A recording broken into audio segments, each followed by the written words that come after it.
দাদা মইতো সদায় মোৰ কাষত থাকোঁ ইয়াত আমাৰ সৰুকালৰ কথাবোৰ ভাবিলে আচৰিতে লাগে জানানে আমাৰ পেটৰ ভাত মুঠি উতলাবলৈ মায়ে যে আইতাৰ ঘৰত কাম কৰি ঘূৰি ফুৰিছিল আৰু আমি যে ঘণ্টাৰ পিছত ঘণ্টাই তাত পাই বহি থাকিছিলোঁ আৰু সেইখন ঘৰৰ ল'ৰা আজি গুৱাহাটীৰ নিচিনা চহৰত গৈ ইঞ্জিনিয়াৰিং পঢ়ি আছে একমাত্ৰ তোৰ নিচিনা ল'ৰা এটাৰ কাৰণে যাৰ কাৰণে নহওক কিয় মই প্ৰথমতে ইঞ্জিনিয়াৰিংটো পাছ কৰি কৰিবলগীয়া বহুত কাম আছে কৰিব লগা প্ৰথম কামটো কি জানো না কি এই গাঁওখনৰ মানুহে মোক কুপিৰাম বুলি ঠাট্টা কৰে সিহঁতৰ মুখত গৈ পিঠা ভৰাব লাগিব ভৰালো পিঠা আৰু ক ঘৰটো লাগি গৈছে নতুনকৈ সাজিব লাগিব একে কোবে বিল্ডিং খাৰা কৰাই দিবি কুশল মহাজনৰ ঘৰটোতকে ওখ হৈ যাব আৰু ক বেটেৰী ৰিক্সাখন কিনি দিবি বেটেৰী ৰিক্সা কিয় মানে গাড়ী কিনি দিবি সেইটো হয়তো আৰু হয় মানে বিয়া বাৰু কৰা লাগিবতো দাদা এই কামটো কিন্তু মই প্ৰথমে কৰিম কোনটো কাম তোৰ বিয়াখন পাৰিম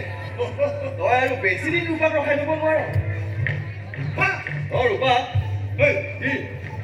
ৰূপাৰ কথা কোনে কৈছে আৰে মই চব গম পাই গৈছো তোৰ কথা দিলীপে আপলোড দিলে বজাই আছো আৰে ভালেইতো তোমাৰো সহায় হ'ব তোৰো মনটো ভাল লাগি থাকিব আৰু ময়ো বৌ এজনীক পা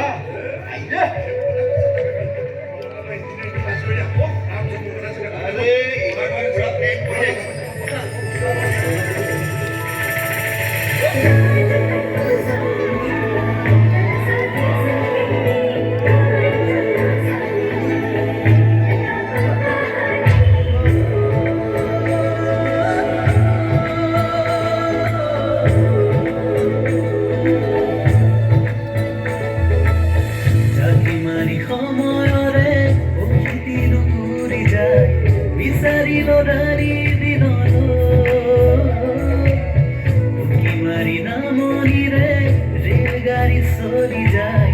উজনিৰ